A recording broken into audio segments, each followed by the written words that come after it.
नमस्कार दोस्तों, स्वागत है आप सभी का आपके अपने YouTube चैनल में। आज हम हमारा बात करेंगे 14 जुलाई के करंट अफेयर्स के बारे में। तो 14 जुलाई 2020 का करंट अफेयर्स आज हम आपके लिए लेकर आए हैं, जिसमें हम न्यूज़ों का एनालिसिस और फिर उसके कुछ MCQs करेंगे जो आपके प्रश्न बन सकते हैं परीक्षा में, वो प्रश्न देखेंगे। तो सबसे पहला न्यूज़ जो आपका निकल कर आया है, सबसे पहला न्यूज़ है आपका कि भारत अमेरिकी पराग चिटनिस सीड्स अमेरिकी कृषि फर्म के कार्यवाहक निर्देशक बने। तो भारतीय मूल के मतलब भारत के अमेरिकी पराग चिटनिस अमेरिकी कृषि फर्म के कार्यवाहक निर्देशक बने। ठीक है, और इनमें देखते हैं कि भारतीय अमेरिकी वैज्ञानिक, मतलब ये भारत के हैं लेकिन अमेरिका के इस समय वैज्ञानिक हैं, डॉक्टर पराग चिटनिस को सीड्स अमेरिकी कृषि अनुसंधान फर्म, प्रतिष्ठित राष्ट्र खाद्य और कृषि संस्थान NIFA के कार्यवाहक निर्देशक के तौर पर नियुक्त किया गया है। NIFA संयुक्त राज्य अमेरिका में सभी संघ वित्त पोषित कृषि अनुसंधानों का मुख्य संचालक है। तो ये एक इम्पोर्टेंट न्यूज़ है कि भारतीय व्यक्ति को किसी अमेरिका के NIFA में नियुक्त किया गया है। किस पद पर नियुक्त किया गया है? तो कार्यवाहक निर्देशक के रूप में नियुक्त किया गया है इनको। ठीक है, तो ये एक इम्पोर्टेंट न्यूज़ है आपकी। यदि हम बात करें कि चिटनिस की NIFA के कार्यवाहक निर्देशक के तौर पर नियुक्ति की घोषणा करते हुए अमेरिका कृषि सचिव सन्नी ने कहा कि उनके पास 31 वर्षों से अधिक वैज्ञानिक अनुसंधान का अनुभव है, जिसका फायदा निर्देशक कार्यालय को मिलेगा। और इस साल की शुरुआत में यदि बात करें हम, तो इसी साल की शुरुआत में पराग चिटनिस को विभिन्न कार्यक्रमों के लिए एसोसिएट निर्देशक नामित किया गया था। वे NIFA की लगभग 1.7 बिलियन अमेरिकी डॉलर की अनुसंधान परियोजना के कार्यवाहन का नेतृत्व करते हैं। अपनी नई तैनाती के बाद पराग चिटनिस डॉक्टर स्कॉट एंगल की जगह लेंगे। तो वो किसकी जगह आएंगे? तो डॉक्टर स्कॉट एंगल की जगह आएंगे, जिन्होंने गोल्ड्सविले में फ्लोरिडा विश्वविद्यालय में कृषि और प्राकृतिक संसाधनों के उपाध्यक्ष का पद स्वीकार किया है। तो यहाँ पर आपको ये जानकारी भी हुई कि वो किसका पद लेंगे और जिस पद पर वो जाएंगे, जिनके पद पर वो जाएंगे, वो कहाँ पर उनकी नियुक्ति हो रही है। तो इस तरह आपने एक इम्पोर्टेंट न्यूज़ जानी। अब हम देखते हैं कि ये आपका NIFA क्या है। तो राष्ट्रीय खाद्य और कृषि संस्थान है यह। इसको वर्ष 2008 के खाद्य संरक्षण और ऊर्जा अधिनियम के तहत बनाया गया था। यह अमेरिका कृषि विभाग के अधीनस्थ है। इस संगठन का मुख्य उद्देश्य सभी वित्त पोषित कृषि अनुसंधानों को एकीकृत करना है। तो NIFA का कब निर्माण किया गया? तो 2008 में इसका निर्माण किया गया। और NIFA का उद्देश्य कृषि अनुसंधान और तकनीकी नवाचारों को प्रोत्साहित करना है। इनके लिए निधि की व्यवस्था करना है, मतलब रकम की व्यवस्था करना है, जो अमेरिकी कृषि और अधिक उत्पादक और पर्यावरणीय रूप से टिकाऊ बनाने के साथ साथ कृषि और उत्पादन की आर्थिक व्यवहार्यता सुनिश्चित कर सकें। तो ये NIFA के बारे में थोड़ा सा जानकारी थी। हम देखते हैं पराग चिटनिस के बारे में। तो पराग चिटनिस ने महाराष्ट्र के कोंकण कृषि विश्वविद्यालय से वनस्पति विज्ञान में MSc किया। नई दिल्ली स्थित भारतीय कृषि अनुसंधान से अनुवांशिकी और जैव रसायन में MSc किया है इन्होंने। बाद में इन्होंने लॉस एंजिल्स में कैलिफोर्निया विश्वविद्यालय से जीव विज्ञान में PhD की है। तो 2 MSc ये कर चुके हैं वनस्पति और जैव रसायन से भारत में। फिर इन्होंने कैलिफोर्निया से PhD की जीव विज्ञान में। चिटनिस ने कांस सिटी में पिछले संक्रमण के दौरान NIFA को एक स्थिर नेतृत्व प्रदान करने में महत्वपूर्ण भूमिका निभाई थी। और उन्होंने NIFA की CAFE पहल सहयोगात्मक रूप से प्राप्त कार्यात्मक उत्कृष्टता के लिए भी प्रमुख भूमिका निभाई है। CIFE पहल का उद्देश्य NIFA को अपने ग्राहकों को बेहतर सेवा प्रदान करने में इसके व्यावसायिक कार्यों के लिए अधिकतम मदद प्रदान करना है। तो ये आपके लिए जानकारी थी थोड़ा सा पराग फिटनेस के बारे में। इसमें आगे हम देखते हैं कि दूसरी न्यूज़ जो आपका निकल कर आई है कि अमेरिका से 72,000 SIG राइफल खरीदेगी भारतीय सेना। तो भारतीय सेना ने अमेरिका से 72,000 SIG राइफल खरीदने की घोषणा की है। भारतीय सेना यह राइफल खरीदेगी अमेरिका से।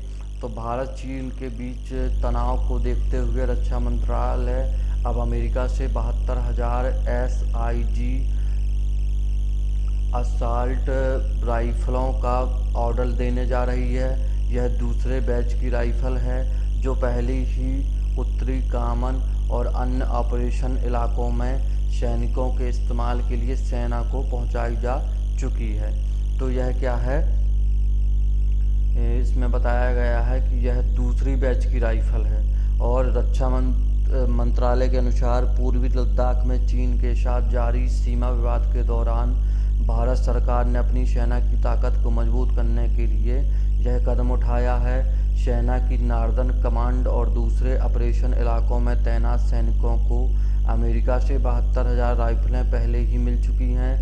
यह राइफलों की दूसरी किस्त होगी और नए हथियारों की खरीद FTP के तहत। तो नए जो हथियार हैं इनकी खरीद होगी आपकी FTP के तहत यह खरीद होगी। ठीक है, तो नए हथियारों की खरीद फास्ट ट्रैक परचेज के तहत की जाएगी। हथियार बनाने वाली कंपनी सिंग शॉयर से भारतीय सेना को ये राइफल मिलेंगी।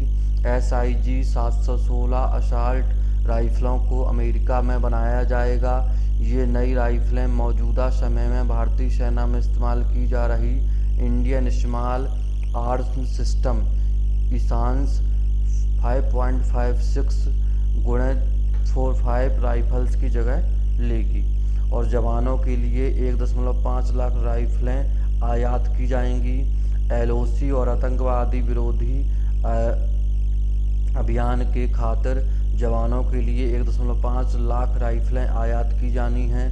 बाकी के सैनिकों को AK-203 राइफलें दी जाएंगी।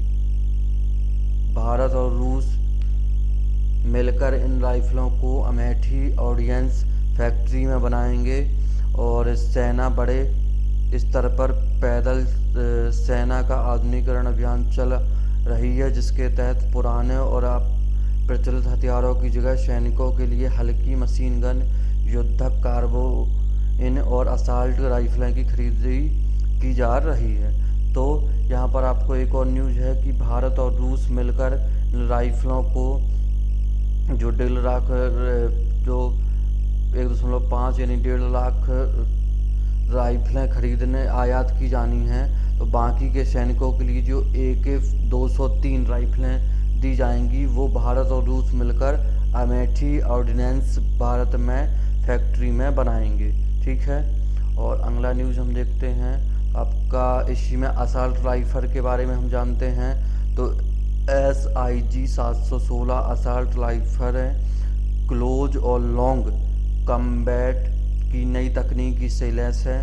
तो यह राइफल यदि बात करें तो क्लोज और लॉन्ग कम्बैट की यानी दोनों तकनीक इसमें क्या हैं उपलब्ध हैं। और अमेरिका की SIG 716 असॉल्ट राइफल लंबी दूरी और करीब के टारगेट को आसानी से भेद लेती है। ये आधुनिक तकनीक से भी लैस है। ईशांस राइफलों से 5.56x45 मिलीमीटर कारतूस इस्तेमाल होते हैं, जबकि SIG 716 राइफल में ज़्यादा ताकतवर 7.62x51 मिलीमीटर कारतूस का इस्तेमाल होता है। इजराइल से भी 16,000 लाइट मशीन गन का ऑर्डर है। भारतीय सेना कई वर्षों से अपने मानक इशांस असॉल्ट राइफलों को बदलने की कोशिश कर रही थी, लेकिन यह प्रयास बार बार विफल हो रहे थे। दूसरी ओर अभी हाल ही में रक्षा मंत्रालय ने इन राइफलों की कमी को दूर करने के लिए इजराइल से भी 16,000 लाइट मशीन गन का ऑर्डर दिया था। तो यहाँ पर आपकी जो न्यूज़ निकल कर आई है कि भारतीय सेना अपने सैनिकों को मजबूती बनाने के लिए, मतलब सैनिकों को अच्छे हथियार उपलब्ध कराने के लिए प्रयासरत है, जिसमें अमेरिका से भी निर्यात करने की बात की जा रही है, कुछ भारत में रूस के साथ बनाने की बात की जा रही है, और इजराइल से 16,000 लाइट मशीन गनों का ऑर्डर भी दिए जाने की बात की गई है। तो ये थी आपकी न्यूज़ हमारे देश के सुरक्षा संबंध में। ये आपका, अब हम इसमें जान लेते हैं थोड़ा सा अमेरिका के बारे में। आपका अमेरिका की न्यूज़ यहाँ पर आ जाई है, तो हम थोड़ा सा हम अमेरिका के बारे में जान लेते हैं। तो अमेरिका संयुक्त राज्य, अंग्रेजी में इसको यूनाइटेड स्टेट ऑफ अमेरिका कहते हैं, और शॉर्ट में इसको USA कहते हैं। USA मतलब यूनाइटेड स्टेट ऑफ अमेरिका, और संयुक्त राज्य या अमेरिका इसको कहा जाता है। उत्तरी अमेरिका में स्थित एक देश है यह यहाँ 50 राज्य, एक फेडरल डिस्ट्रिक्ट, 5 प्रमुख स्वशासनीय क्षेत्र और विभिन्न अधीनस्थ क्षेत्रों से मिलकर बना है। 48 सैन्य राज्य फेडरल डिस्ट्रिक्ट कनाडा और मैक्सिको के मध्य केंद्रीय उत्तर अमेरिका में है। अलास्का राज्य उत्तर अमेरिका के उत्तर पश्चिमी भाग में स्थित है, जिसके पूर्व में कनाडा की सीमा एवं पश्चिम में बेरिंग जलसंधि रूस से घिरा हुआ है। वही हवाई राज्य मध्य प्रशांत में स्थित है। तो अमेरिका स्वशासित क्षेत्र प्रशांत महासागर और कैरिबियाई सागर में बिखरे हुए हैं। ठीक है, तो संयुक्त राज्य अमेरिका यदि बात करें तो अत्यधिक विकसित देश है, दुनिया की सबसे बड़ी अर्थव्यवस्था है, और क्रय शक्ति क्षमता के अनुसार यदि क्रय शक्ति की बात करें तो दूसरी सबसे बड़ी अर्थव्यवस्था है। संयुक्त राज्य का कुल क्षेत्रफल है, इसका कुल क्षेत्रफल तीसरा है, विश्व का कुल क्षेत्रफल का यह तीसरा है। और भूमि क्षेत्रफल के अनुसार यदि भूमि की केवल बात करें तो चौथा सबसे बड़ा देश है। चीन और भारत के बाद जनसंख्या के अनुसार भी यह तीसरा सबसे बड़ा देश है। इसकी राजधानी वाशिंगटन DC और शहर न्यूयॉर्क है। और यदि हम अभी की बात करें तो अभी के यहाँ के राष्ट्रपति डोनाल्ड ट्रंप हैं, और इसके पहले यहाँ के राष्ट्रपति कौन थे, तो बराक ओबामा थे, और वो भी क्या थे, अश्वेत थे। तो पहले यदि अश्वेत राष्ट्रपति की बात करें तो यहाँ पर बराक ओबामा थे, और प्रेजेंट में यदि बात करें तो यहाँ के राष्ट्रपति डोनाल्ड ट्रंप हैं। और यहाँ की यदि मुद्रा की बात करें तो क्या है, अमेरिकी डॉलर है। तो ये इम्पोर्टेंट जानकारी थी आपकी अमेरिका के संबंध में। अब हम अगला न्यूज़ देखते हैं आपका कि भारत की पहली राज्य स्तरीय ई-लोक अदालत की शुरुआत। तो भारत की पहली राज्य स्तरीय ई-लोक अदालत बनी है, यह बनी है आपके छत्तीसगढ़ के बिलासपुर जिले में। तो छत्तीसगढ़ के बिलासपुर जिले में पहली लोक अदालत ई-लोक अदालत की स्थापना की गई है। ई-लोक अदालत के सभी जिलों, न्यायालयों और तहसील न्यायालयों में भी आयोजित की जा रही है। अब यह लोक अदालत जिला न्यायालयों, तहसील न्यायालयों में भी आयोजित की जा रही है। यह देश के न्यायिक इतिहास में पहली बार है जब लोक अदालत वीडियो कॉन्फ्रेंसिंग के माध्यम से होगा, जिसमें पक्षकार और वकील को न्यायालय आने की ज़रूरत नहीं है, न तो पक्षकार को न वकील को। कोरोना संक्रमण के चलते जब लोग आर्थिक संकट से जूझ रहे हैं, तब ऐसे मामलों के निराकरण हेतु छत्तीसगढ़ उच्च न्यायालय और राज्य विधिक सेवा प्राधिकरण ने ई-लोक अदालत का निर्णय लिया।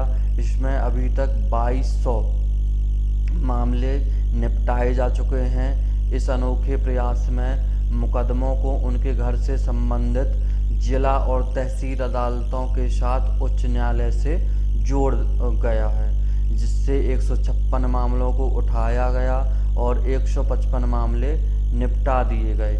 निपटारा किया गया। तो 156 मामलों में से 155 मामले का इसमें निपटारा हुआ। बस्तर और दंतेवाड़ा से लेकर रायपुर तक के 23 जिलों की सभी अदालतें वीडियो कॉन्फ्रेंसिंग के जरिए मुकदमों से जुड़ी हुई हैं। रायपुर में 848 मामलों में सबसे ज़्यादा 515 मामले सुलझे। इसके बाद दुर्ग आया, जहां 300 में से 293 मामले सुलझे। तो ये एक इम्पोर्टेंट जानकारी। साथ में जो मामले आपके जो फैसले हुए हैं, मुकदमे जो चले हैं, उनके बारे में भी आपको जानकारी दी गई है। तो पहली लोक अदालत आपकी बनी है ई लोक अदालत छत्तीसगढ़ में। ठीक है, छत्तीसगढ़ की यदि हम बात करें तो छत्तीसगढ़ आप यहाँ मैप में दे सकते हैं, ये छत्तीसगढ़ का एरिया है। ठीक है, और छत्तीसगढ़ भारत का एक राज्य है। इसका गठन 1 नवंबर 2000 में हुआ। यह भारत का 26वां राज्य है। पहले यह मध्य प्रदेश के अंतर्गत था। डॉक्टर हीरा लाल के मत के अनुसार, डॉक्टर हीरा लाल के अनुसार यदि हम इसकी बात करें तो इसका नाम था छत्तीसगढ़ का अपभ्रंश हो सकता है। तो छत्तीसगढ़ क्या है, छत्तीसगढ़ का अपभ्रंश होकर बना है। कहते हैं किसी समय पर यहाँ छत्तीसगढ़ थे, इसलिए इसका नाम छत्तीसगढ़ पड़ा। तो यहाँ पर छत्तीसगढ़ थे, इसलिए इसका नाम छत्तीसगढ़ पड़ा। और छत्तीसगढ़ भारत के 29 राज्यों में से एक है जो देश के केंद्र पूर्व में स्थित है। देश के यह केंद्र के पूर्व में स्थित है। छत्तीसगढ़ भारत का 10वां सबसे बड़ा राज्य है और इसका क्षेत्रफल यदि बात करें तो 1,35,191 वर्ग किलोमीटर है। छत्तीसगढ़ की जनसंख्या 2.55 करोड़ की है। छत्तीसगढ़ भारत का 16वां सबसे अधिक आबादी वाला राज्य भी है और छत्तीसगढ़ की राजधानी रायपुर है। और यदि हम अभी की बात करें तो यहाँ के मुख्यमंत्री भूपेश बघेल हैं और छत्तीसगढ़ को धान का कटोरा कहा जाता है। तो ये एक इम्पोर्टेंट जानकारी थी आपके साथ ही साथ छत्तीसगढ़ के बारे में। और हम आगे देखते हैं कि भारतीय रेलवे ने पहली बार सामान से भरी विशेष पार्सल रेलगाड़ी को बांग्लादेश भेजा। तो पहली बार भारतीय रेलवे ने यानी भारतीय रेलवे ने पहली बार सामान से भरी एक विशेष पार्सल गाड़ी को बांग्लादेश भेजा है। भारतीय रेलवे ने देश की सीमा से पार बांग्लादेश के लिए आंध्र प्रदेश के गुंटूर जिले के रेडी पालेम से सूखी मिर्च की एक स्पेशल एक्सप्रेस ट्रेन से ढुलाई की। इससे पहले गुंटूर और आसपास के इलाके के किसान और व्यापारी कम मात्रा में सूखी मिर्च सड़क मार्ग से बांग्लादेश ले जाते रहे हैं। इस पर लागत करीब 7,000 रुपये टन आती है। तो अभी तक क्या होता था, किसान वहां कर अपने परिवहन के द्वारा, रोड परिवहन के द्वारा बांग्लादेश सूखी मिर्च भेजते थे। इस बार भारतीय रेलवे ने अपनी एक स्पेशल ट्रेन चलाकर वहां से सूखी मिर्च बांग्लादेश भेजी है। आंध्र प्रदेश के गुंटूर और इसके आसपास के इलाके मिर्च की खेती के लिए प्रसिद्ध हैं। अपने स्वाद और ब्रांड में विशिष्टता के लिए इस कृषि उपज की गुणवत्ता को अंतर्राष्ट्रीय स्तर पर जाना जाता है। लॉकडाउन के दौरान वे सड़क रूट से इस जरूरी वस्तु को नहीं ले जा सके, तब रेलवे कर्मचारियों और अधिकारियों ने मिर्च से ले जाने वालों से संपर्क किया और रेल से माल ले जाने की सुविधा के बारे में विस्तार से समझाया। तो भारतीय रेलवे का पहला प्रयास कि सामान को भेजा गया बांग्लादेश। ठीक है, सूखी मिर्च को भेजा गया आंध्र प्रदेश के गुंटूर से। तो आपका प्रश्न बन सकता है इसमें कि कहाँ भेजा गया और बांग्लादेश भेजा गया तो किसके द्वारा भेजा गया। और हम अगला देखते हैं कि केरल का पूर्व शाही परिवार ही करेगा पद्मनाभ स्वामी मंदिर का संचालन। उच्चतम न्यायालय ने आदेश दे दिया है कि केरल का पूर्व शाही परिवार ही पद्मनाभ स्वामी मंदिर का संचालन करेगा। तो उच्च न्यायालय ने उच्च न्यायालय का जो 31 जनवरी 2011 का मतलब 8 साल पहले का जो आदेश था, उसको 13 जुलाई 2020 को रद्द कर दिया, जिसमें राज्य शासन से ऐतिहासिक श्री पद्मनाभ मंदिर की पूंजी और प्रबंधन का नियंत्रण लेने के लिए न्यास गठित करने को कहा गया था। तो पद्मनाभ स्वामी मंदिर का जो शासन को आदेश दिया गया था कि पूंजी और प्रबंधन का, उसको उच्चतम न्यायालय ने खारिज कर दिया है उस आदेश को, और अब इसका जो संचालन होगा वह पद्मनाभ स्वामी मंदिर का संचालन पूर्व शाही परिवार ही करेगा। अधिकारों को बरकरार रखा गया है। यह फैसला शीर्ष अदालत ने इस मामले में उच्च न्यायालय के आदेश को चुनौती देने वाली याचिका पर सुनवाई करते हुए सुनाया। इसमें से यह याचिका त्रावणकोर शाही परिवार के कानूनी प्रतिनिधियों ने दायर की थी। तो एक इम्पोर्टेंट न्यूज है आपकी। अब आगे देखते हैं हम गूगल डिजिटल अर्थव्यवस्था को बढ़ावा देने के लिए भारत में 10 बिलियन अमेरिकी डॉलर का निवेश करेगा। तो गूगल भारत में डिजिटल प्लेटफॉर्म को बढ़ावा देने के लिए 10 बिलियन अमेरिकी डॉलर का निवेश करने वाला है। तो वहाँ के गूगल के प्रमुख सुंदर पिचाई ने बताया कि भारत के डिजिटलीकरण के कोष के लिए गूगल की घोषणा है, और उन्होंने बताया कि कंपनी रुपए का निवेश करेगी। अगले 5 से 7 वर्षों में भारत में 75,000 करोड़ रुपए का, यह लगभग यदि हम यूएस डॉलर की बात करें तो 10 बिलियन डॉलर का निवेश किया जाएगा। प्रमुख निवेश महत्वपूर्ण है क्योंकि यह कोविड-19 और बहुराष्ट्रीय कंपनियों के बीच में आया है, जो वैकल्पिक निवेश स्थलों के लिए दुनिया भर में दिखते हैं। नरेंद्र मोदी ने इससे पहले 13 जुलाई को गूगल के सीईओ के साथ भी बातचीत की और कोरोना समय में डेटा सुरक्षा, नई कार्य संस्कृति और साइबर सुरक्षा जैसे विषयों पर चर्चा की थी।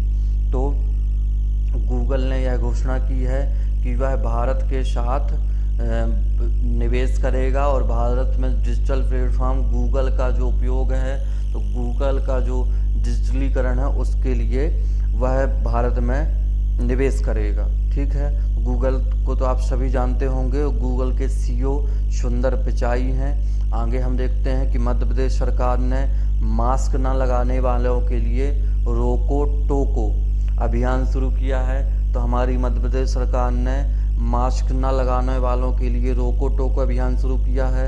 इस अभियान में यदि कोई व्यक्ति मास्क नहीं पहनता है तो उसको रोकने के लिए मध्य प्रदेश सरकार अब रोको टोको अभियान चलाएगी, और अब चयनित स्वैच्छिक संगठन उन लोगों को मास्क प्रदान करेगा। आपको यदि आप मास्क लगाते हुए नहीं पाए जाएंगे तो आपको रोका जाएगा, और आपको मास्क भी प्रदान किया जाएगा जो सार्वजनिक स्थलों पर मास्क नहीं पहनते हैं, और इसके लिए आपको 20 रुपये का शुल्क, मतलब 20 रुपये आपका इसमें जुर्माना लगेगा, और उसमें आपको मास्क भी प्रदान किया जाएगा।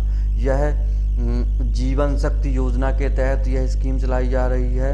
तो पहले क्या था, सरकार ने मास्कों का निर्माण करवाया था, तो इसमें एनजीओ जीवन शक्ति योजना और कई एनजीओ इसमें लगे हुए हैं जो आपको मास्क प्रदान करेंगे। मास्क की बिक्री पर संबंधित शहरी निकाय को प्रति मास्क 11 रुपये की दर से भुगतान भी किया जाएगा। तो यह एक अच्छी योजना चलाई जा रही है जिसमें आपको मास्क भी प्रदान किया जाएगा, और जो मास्क के निर्माता हैं उनको भी उसकी रकम प्रदान की जाएगी।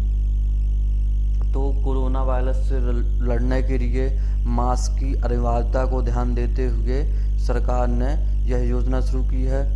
अगली न्यूज़ है आपकी कि हैमिल्टन ने मर्सिडीज के लिए पहली स्टाइरियन ग्रां प्रिक्स जीती। तो हैमिल्टन ने पहली स्टाइरियन ग्रां प्रिक्स जीत ली है, और इसमें लुइस हैमिल्टन ने पहली बार 2020 के मर्सिडीज AMG FA के लिए रेड बुल रिंग ऑस्ट्रेलिया में इस सत्र में आयोजित होने वाली दूसरी रेस जीती है। और यदि हम इसमें आगे बात करें तो वल्टेरी बोटास दूसरे स्थान पर रहे, जबकि max Verstappen red bull Belgium तीसरे स्थान पर रहे। तो इसमें हैमिल्टन पहले स्थान पर रहे और बोल्टास दूसरे और मैक्स तीसरे स्थान पर रहे।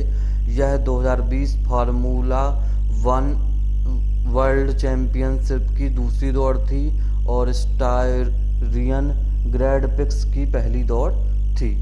तो इस दौड़ में हैमिल्टन ने इस पहला स्थान प्राप्त किया है। आगे देखते हैं हम कि अमेरिका बना शीर्ष का व्यापारिक, तो अमेरिका बना भारत का शीर्ष व्यापारिक।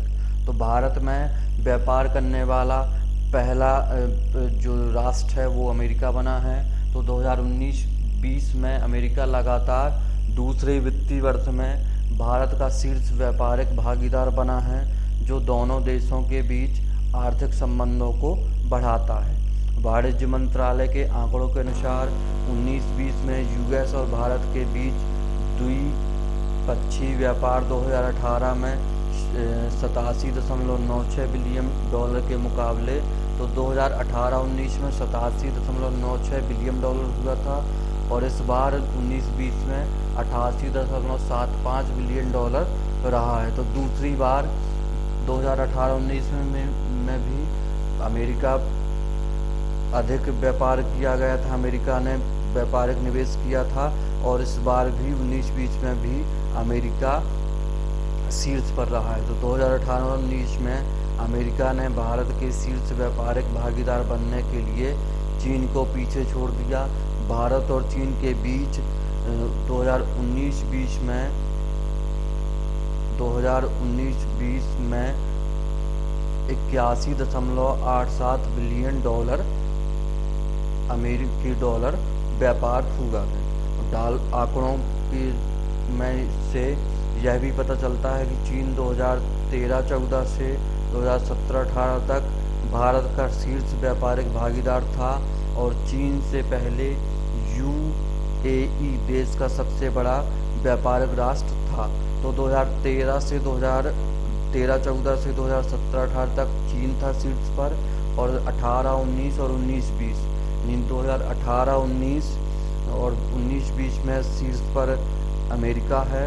और इसके पहले यदि चीन के पहले 2013-14 की पहले बात करें तो UAE शीर्ष पर था।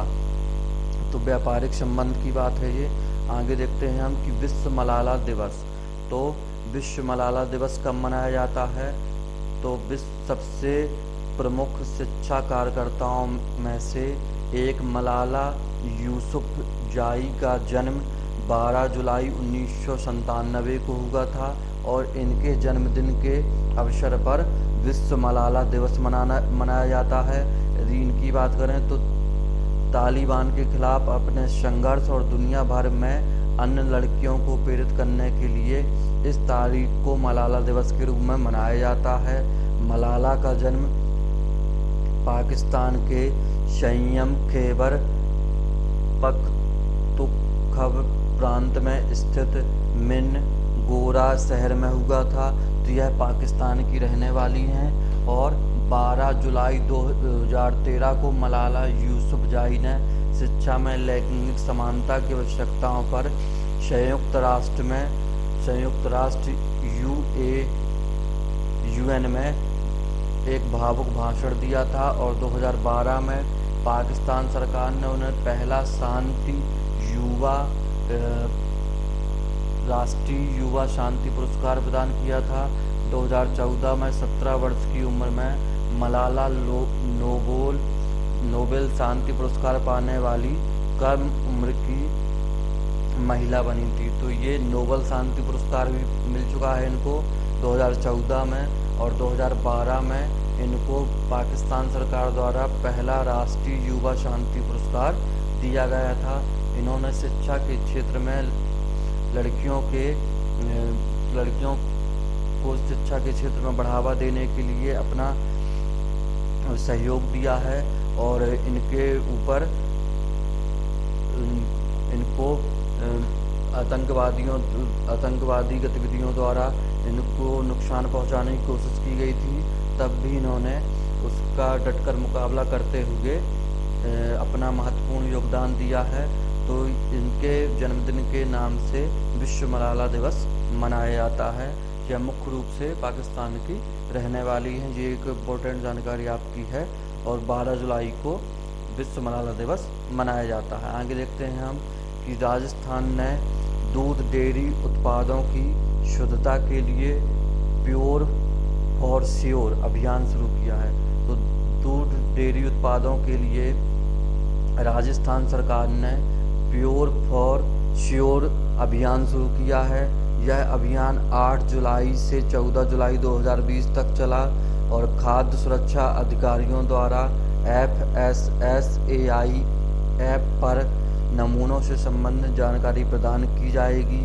अभियान के तहत संभाग स्तर पर उपलब्ध खाद्य परीक्षण प्रयोगशाला में परीक्षण के लिए दूध और डेयरी उत्पादों के नमूने एकत्र किए जाएंगे। खाद्य सुरक्षा अधिकारियों द्वारा दैनिक आधार पर नमूनों की जानकारी खाद्य सुरक्षा अधिकारियों द्वारा प्रदान की जाएगी। तो दूध डेयरी उत्पादों की शुद्धता के लिए सरकार ने प्योर फॉर श्योर योजना शुरू की है। ठीक है, आगे देखते हैं। दलाई लामा पर लिखी पुस्तक 2020 में प्रकाशित की जाएगी। तो आपकी अगली न्यूज है कि दलाई लामा पर लिखी पुस्तक 2020 में प्रकाशित होगी। तो तिब्बती आध्यात्मिक नेता परम पावन दलाई लामा के जीवन और समय पर एक नई जीवनी रिलीज होगी और his holiness for 14 Dalai Lama biography शीर्षक से इस पुस्तक को तैन जिन गेचे टेथंग ने लिखा है और रोली बुक्स द्वारा इसको प्रकाशित किया जाएगा। इसे रूसी, जर्मनी, इतालवी, डच सहित अन्य भाषाओं में भी प्रकाशित किया जाएगा। तैन जिन गेचे टेथंग अपने करीबी सहयोगी और सलाहकार के रूप में 4 दशकों से दलाई लामा के साथ जुड़े रहे हैं। 14वें दलाई लामा तेंजिन गायत्सो वर्तमान दलाई लामा हैं और वह अब हिमाचल प्रदेश के धर्मशाला में रहते हैं, जो तिब्बत से भाग गए थे और 23 साल की उम्र में भारत आ गए थे। शांति और अहिंसा और स्वतंत्रता की उनकी शिक्षा ने उन्हें वर्ष 1989 में प्रतिष्ठित नोबेल पुरस्कार प्रदान कराया। तो उनको नोबेल पुरस्कार 1989 में प्रदान किया गया था। अब कुछ इम्पोर्टेंट हम हेडलाइन देख लेते हैं। तो एशिया कप क्रिकेट टूर्नामेंट को 2021 तक स्थगित कर दिया गया है, जो आपका जून 2021 में आयोजित किया जाएगा। यह सितंबर 2020 में आयोजित होना था, जिसको स्थगित करते हुए जून 2021 तक के लिए स्थगित कर दिया गया है। और NTPC ने CII ITC सस्टेनेबिलिटी अवार्ड 2019 जीत लिया है। ठीक है, ब्रिटेन में FDI के जरिए सबसे ज़्यादा निवेश करने वाला देश अमेरिका बन गया। उसके बाद तो ब्रिटेन में FDI के जरिए सबसे ज़्यादा निवेश करने वाला देश अमेरिका बना है। उसके बाद दूसरे नंबर पर यदि बात करें तो भारत है और तीसरे नंबर पर जर्मनी है। अमेरिका ने पाकिस्तान के इंटरनेशनल एयरलाइंस पर बैन लगा दिया है। तो अमेरिका ने पाकिस्तान की एयरलाइंस पर बैन लगा दिया है, उसके संचालन पर बैन लगा दिया गया है अमेरिका में। तो अब हम देखते हैं आगे कुछ आपके इम्पोर्टेंट प्रश्न जो आज के न्यूज़ एनालिसिस से आपके बन सकते हैं। तो पहला आपका ये प्रश्न है, किस राज्य में हाल ही में भारत की पहली राज्य स्तरीय ई लोक अदालत की शुरुआत की गई? तो किस राज्य में ई लोक अदालत की शुरुआत की गई? अब जल्दी जल्दी आप आंसर बताएंगे। तो इसका आंसर होगा आपका छत्तीसगढ़। ठीक है, ई लोक अदालत की शुरुआत छत्तीसगढ़ में की गई। अगला प्रश्न है आपका कि हाल ही में भारत चीन सीमा विवाद के बीच भारतीय सेना ने किस देश से 72,000 SIG 716 असॉल्ट राइफल खरीदने जा रही है। तो किस देश से भारत यह राइफल खरीदेगी? तो रूस से, अमेरिका से, जापान से या जर्मनी से। तो किससे यह राइफल खरीदी जाएंगी? तो ये राइफल आपकी अमेरिका से खरीदी जाएंगी। ठीक है, अगला प्रश्न देखते हैं हम कि भारतीय रेलवे ने पहली बार किस राज्य के गुंटूर से बांग्लादेश को सूखी मिर्च का परिवहन किया? तो किस राज्य से किया इसका परिवहन? तो आंध्र प्रदेश से बांग्लादेश के लिए किया गया। तो इसका आंसर आपका हो जाएगा आंध्र प्रदेश। अगला प्रश्न है आपका गूगल ने भारत में कितने करोड़ का निवेश करने की घोषणा की है? तो 75, यदि करोड़ में यहाँ पर लिखा गया है तो 75,000 करोड़, 85,000 करोड़, 95,000 करोड़ या 65,000 करोड़। तो इसका आपका आंसर है 75,000 करोड़। यदि हम बिलियन में बात करें तो 10 बिलियन। ठीक है, और आगे है आपका किस भारतीय अमेरिकी वैज्ञानिक को कार्यवाहक निर्देशक चुना गया है? तो किस भारतीय अमेरिकी वैज्ञानिकों को कार्यवाहक नियुक्त किया गया है? किसका नियुक्त किया गया है कार्यवाहक?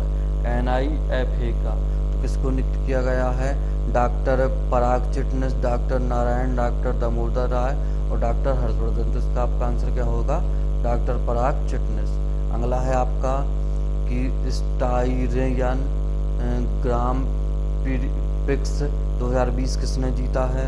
तो वैल्टेरी बोटास। और इसका आंसर आपका क्या होगा? हैमिल्टन। ठीक है, अगला देखते हैं हम किस राज्य सरकार ने रोको टोको अभियान शुरू किया है? तो किस राज्य ने शुरू किया है? तो यह आपका मध्य प्रदेश ने शुरू किया है। ठीक है, अगला प्रश्न है आपका भारत ने किस राज्य से 72,000 SIG 716 असॉल्ट राइफल खरीदने की घोषणा की है? तो किससे खरीदने की घोषणा की गई है? तो यह अमेरिका से खरीदने की घोषणा की गई है। यह प्रश्न शायद आपका दोबारा आ गया, कोई बात नहीं। आगे देखते हैं हम कि विश्व मलाला दिवस कब मनाया जाता है? तो यह आपका 12 जुलाई को विश्व मलाला दिवस मनाया जाता है। आगे देखते हैं हम ब्रिटेन में FDI के जरिए सबसे ज़्यादा निवेश करने वाला देश कौन सा है? तो FDI के जरिए ब्रिटेन में सबसे ज़्यादा निवेश करने वाला देश अमेरिका है और इसमें दूसरे स्थान पर भारत है और तीसरे स्थान पर जर्मनी है। तो ये आपका आज का न्यूज का एनालिसिस और साथ में प्रश्न। तो ये आज की क्लास आपकी पूरी होती हुई। आप सभी का धन्यवाद। आप हमारे चैनल के साथ जुड़ सकते हैं और आप हमारे टेलीग्राम ग्रुप के साथ जुड़ें जिसमें आपको PDF प्राप्त होती रहेगी। किसी भी प्रकार की समस्या के लिए आप हमारे नंबर पर भी टेलीग्राम और व्हाट्सएप कर सकते हैं। तो आप सभी का धन्यवाद और हम मिलते हैं अगली क्लास में। तो जय हिंद, नमस्कार।